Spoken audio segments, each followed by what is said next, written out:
Good morning, folks. This is John at Old Times Tales, and we're down at Freeman Lake this morning. A little bit windy, a little bit gray, and we've got, can you hear the geese? It's kind of cool.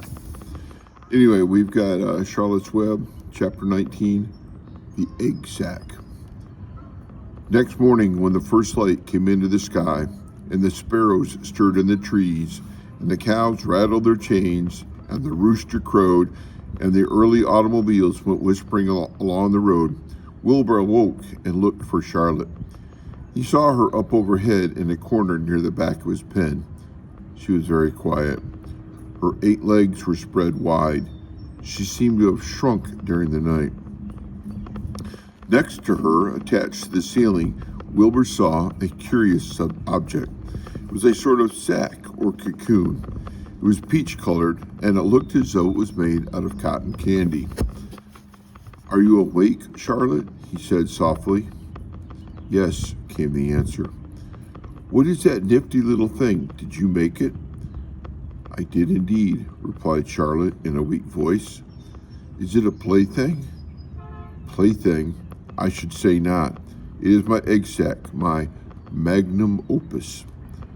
"I don't know what a Magnum Opus is," said Wilbur. "That's Latin," explained Charlotte. "It means great work.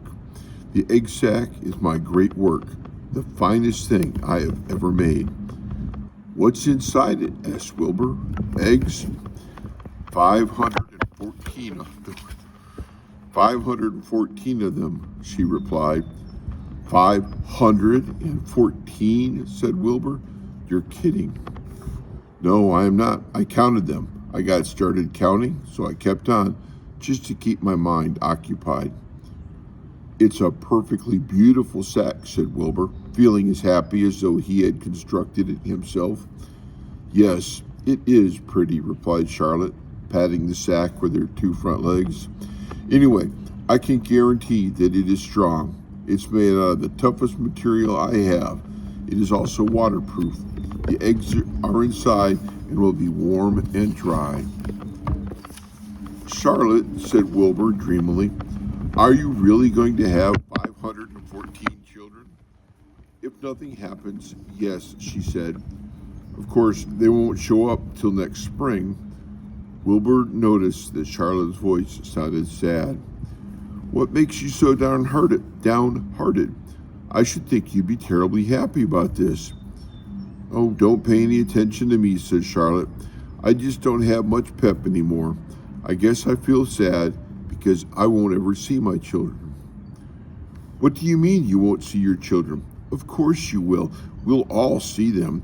It's going to be simply wonderful next spring in the barn cellar with 514 baby spiders running around all over the place. And the geese will have a new set of goslings, and the sheep will have their new lambs." "Maybe," said Charlotte quietly.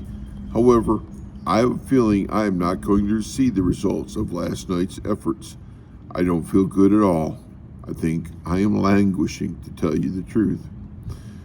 Wilbur didn't understand the word languish, and he hated to bother Charlotte by asking her to explain. But he was so worried he felt he had to ask. "What does languishing mean?" "It means I'm slowing up, feeling my age. I'm not young anymore, Wilbur, but I don't want you to worry about me. This is your big day today. Look at my web. Doesn't it show up well with the dew on it?" Charlotte's web never looked more beautiful than it looked this morning. Each strand held dozens of bright drops of early morning dew. The light from the cast struck it, and it made it all plain and clear. It was a perfect piece of designing and building. In another hour or two, a steady stream of people would pass by, admiring it and reading it and looking at Wilbur and marveling at the miracle.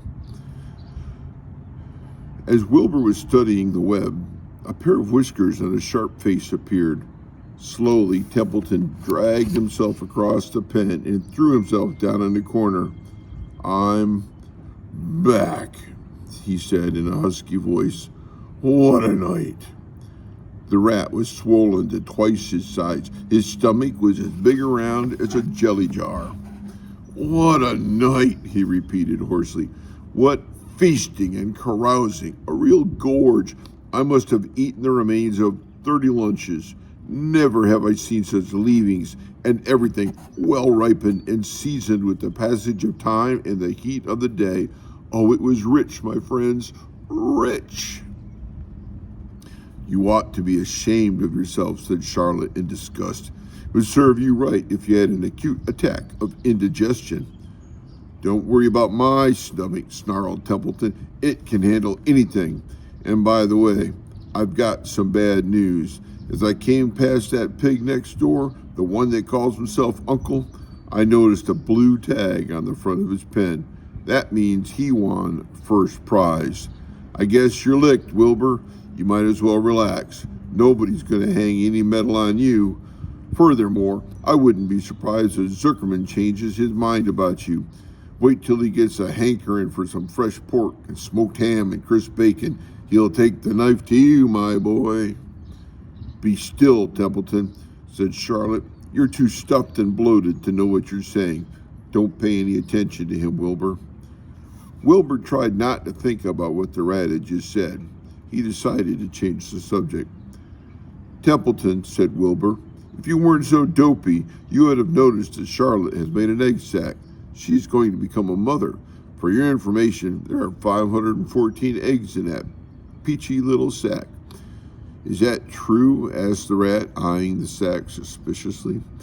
Yes, it's true, sighed Charlotte. Congratulations, murmured Templeton. This has been a night. He closed his eyes, pulled some straw over himself, and dropped off into a deep sleep. Wilbur and Charlotte were glad to be rid of him for a while. At 9 o'clock, Mr. Arabelle's truck rolled into the fairgrounds and came to a stop at Wilbur's pen. Everybody climbed out. Look, cried Fern, look at Charlotte's web. Look what it says. The grown-ups and the children joined hands and stood there studying the new sign. Humble, said Mr. Zuckerman. Now isn't that just the word for Wilbur? Everyone rejoiced to find that the miracle of the web had been repeated. Wilbur gazed up lovingly into their faces. He looked very humble and very grateful. Fern winked at Charlotte. Lurvy soon got busy. He poured a bucket of warm slops into the trough, and while Wilbur ate his breakfast, Lurvy scratched him gently with a smooth stick. Wait a minute, cried Avery. Look at this. He pointed to the blue tag on Uncle's pen. This pig has won first prize already. The Zuckermans and the Arables stared at the tag. Mrs. Zuckerman began to cry. Nobody said a word. They just stared at the tag. Then they stared at Uncle. Then they stared at the tag again. Lurvy took out an enormous handkerchief and blew his nose very loud. So loud, in fact, that the noise was heard by the stable boys over at the horse-bound. Can I have some money? Asked Fern. I want to go out in the midway. You stay right where you are, said her mother. Tears came to Fern's eyes. What's everybody crying about? Asked Mr. Zuckerman. Let's get busy. Edith, bring the buttermilk. Mrs. Zuckerman wiped her eyes with her handkerchief. She went to the truck and came back with a gallon jar of buttermilk. Bath time, said Mr. Zuckerman cheerfully. He and Mrs. Zuckerman and Avery climbed into Wilbur's pen. Avery slowly poured buttermilk on Wilbur's head and back, and as it trickled down his sides and cheek, Mr. and Mrs. Zuckerman rubbed it into his hair and skin. Passer-by stopped to watch. Pretty soon, quite a crowd had gathered. Wilbur grew beautifully white and smooth. The morning sun shone through his pink ears. He isn't as big as the pig next door, remarked one bystander, but he's cleaner. That's what I like. So do I, said another man. He's humble, too, said a woman reading the sign on the web. Everybody who visited the pig pen had a good word to say about Wilbur. Everyone admired the web, and of course, nobody noticed Charlotte. Suddenly, a voice was heard on the loudspeaker. Attention, please, it said. Will Mr. Homer Zuckerman bring his famous pig to the judge's booth in front of the grandstand? A special award will be made there in 20 minutes. Everyone is invited to attend.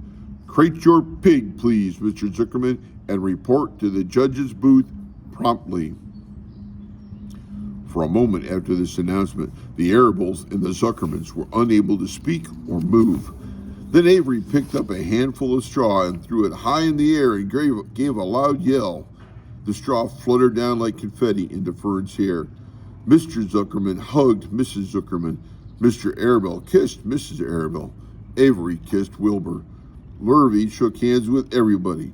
Fern begged her mother. Fern hugged her mother. Avery hugged Fern. Mrs. Arabelle hugged Mrs. Zuckerman. Up ahead, in the shadows of the ceiling, Charlotte crouched unseen, her front legs encircling her egg sac. Her heart was not beating as strongly as usual, and she felt weary and old, but she was sure at last that she had saved Wilbur's life, and she felt peaceful and contented. "We have no time to lose," shouted Mr. Zuckerman. "Lurvy, help with the crate." "Can I have some money?" asked Fern. "You wait," said Mrs. Arabelle. "Can't you see everybody is busy?" "Put that empty buttermilk jar into the truck," commanded Mr. Arabelle.